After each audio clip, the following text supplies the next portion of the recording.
turns out having no power or a lot of power in the world affects the way that you behave. Gee, I wonder. Women are not morally superior to men, and it's actually a component of sexism to think that we are. Let me break that down. Early feminist movements actually advocated for that women should have equal rights because they were morally superior.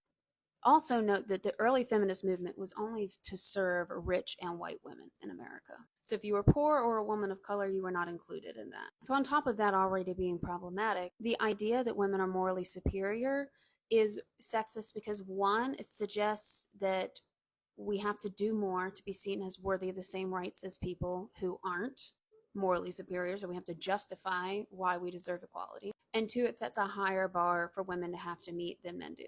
We see this all the time. It is election season, people, like, but you can also see it in business. Now, do women tend to show more empathy and all of those agreeableness, etc.? Yes, but these are all traits that you've learned when you have been oppressed in some way, and the agreeableness is part of what you need to learn to survive around people who can harm you.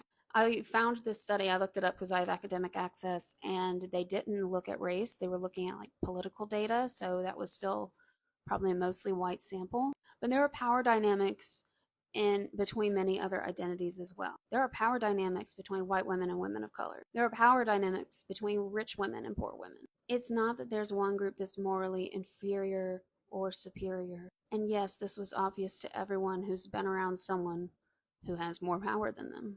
But I think when we see things like this, it's easy to think of all the places we've had less power, and something we need to reflect on when we find studies like this is to look at places where we have more power and see how that might be influencing how we interact with these people and making them feel. I also want to add that this study not including race is another huge caveat because of intersectionality, there are some situations where white women actually have more power than men of color, particularly black men. That still doesn't exempt men of color from misogyny, but power-wise, I would say this study talking about men versus women, it still sounds like between white men and women, with which this sample of mostly politicians, due to our history here, is probably mostly white.